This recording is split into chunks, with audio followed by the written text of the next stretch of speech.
नमस्कार, मैं अनिरुद्ध और आप सुन रहे हैं जस्ट अनिरुद्ध। जरा एक पल रुकिए और अपने आप से एक सवाल पूछिए।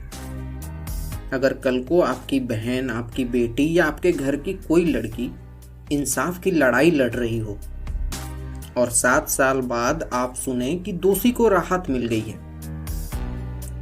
तो क्या आपका मन कानूनी धाराओं में उलझेगा या सीधा कहेगा कि कुछ गलत है? आज मैं उसी एहसास की बात करने आया हूं। 23 दिसंबर 2025 को दिल्ली हाईकोर्ट से एक खबर आती है। खबर ये थी कि कुलदीप सिंह सेंगर की आजीवन कारावास की सजा निलंबित हो गई है। जमानत मंजूर हो गया है। और अचानक सोशल मीडिया 2 हिस्सों में बट गया। एक तरफ कहा गया कि कानून ने अपना काम किया है, दूसरी तरफ से आवाज आई कि ये लोकतंत्र का अपमान है। लेकिन सच्चाई इन दोनों के बीच कहीं खड़ी है। अदालत ने जो किया वो क्यों किया, ये ईमानदारी से समझते हैं। अदालत ने ये नहीं कहा कि सेंगर निर्दोष है। अदालत ने सिर्फ ये कहा कि वो 7 साल से ज्यादा जेल में है, उसकी अपील लंबित है और कुछ कानूनी तकनीकी बिंदुओं पर सुनवाई बाकी है। पॉक्सो एक्ट की जिस धारा में पब्लिक सर्वेंट की बात थी, वह एमएलए पर सीधे लागू नहीं होती। और कानून कहता है कि अगर अपील में दम हो तो सजा अस्थायी रूप से रोकी जा सकती है। कागज पर सब सही, फिर दिल भारी क्यों है? क्योंकि ये केस कागजों से नहीं बना। ये केस बना था एक नाबालिग लड़की के डर से, पुलिस की चुप्पी से, धमकियों से और उस पिता की मौत से जो इंसाफ मांग रहा था। क्या आपको याद है कि पीड़िता को इंडिया गेट पर बैठना पड़ा था ताकि देश उसे सुने? और अगर सुप्रीम कोर्ट बीच में न आता तो शायद ये केस कभी अदालत तक पहुंचता ही नहीं। तो जब वही सिस्टम आज राहत देता है तो मन सवाल तो करता है। कानून सही है, पर क्या बराबर है? यही असली टकराव है। कुलदीप सेंगर के पास 20 से ज्यादा वकील थे। अब जरा सोचिए कि क्या एक आम आदमी इतनी कानूनी ताकत जुटा सकता है?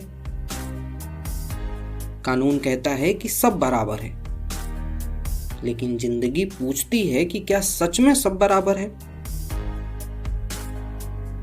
और दोस्तों, यह अकेली कहानी नहीं है। हम पहले भी देख चुके हैं कि बिल्किस बानो के दोषी भी छूटे। आसाराम बापू को बार बार जमानत मिलती रही। बड़े नेता, बड़े नाम, कभी आज तक उनका नाम आया ही नहीं सामने। हर बार प्रक्रिया सही बताई गई, हर बार जनता का भरोसा थोड़ा सा और टूट गया। एडीआर की रिपोर्ट कहती है कि 151 सांसद विधायकों पर महिलाओं से जुड़े गंभीर आरोप हैं, लेकिन ज्यादातर जमानत पर बाहर हैं और उनमें से कई ज्यादा आज आपकी संसद और आपकी विधानसभा में बैठे हैं। और जो गरीब है वो सालों तक कोर्ट के चक्कर लगाते लगाते मरते जा रहा है। तो ये गलती किसकी है? क्या न्यायपालिका की गलती है? शायद नहीं। कानून की गलती है? शायद नहीं।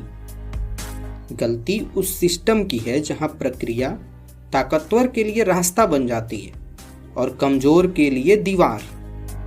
नया कानून बीएनएसएस 2023 तेज न्याय की बात करता है, लेकिन सवाल ये नहीं है कि कानून क्या कहता है।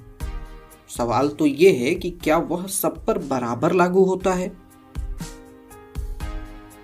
और अंत में एक बहुत सीधा सवाल। कुलदीप सेंगर आज भी दोषी है, उस पर दूसरी सजा भी बाकी है।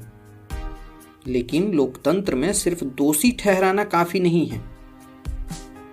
न्याय ऐसा होना चाहिए जिसे पीड़ित भी महसूस कर सके। अगर इंसाफ सिर्फ फाइलों में सही लगे और दिल को सही ना लगे तो समझ लीजिए कि लोकतंत्र बीमार है। आज मैंने आपको किसी के पक्ष में खड़ा नहीं किया, मैंने बस आपके भीतर छुपे सवाल को आवाज दी है, क्योंकि लोकतंत्र में सबसे खतरनाक चीज गुस्सा नहीं है।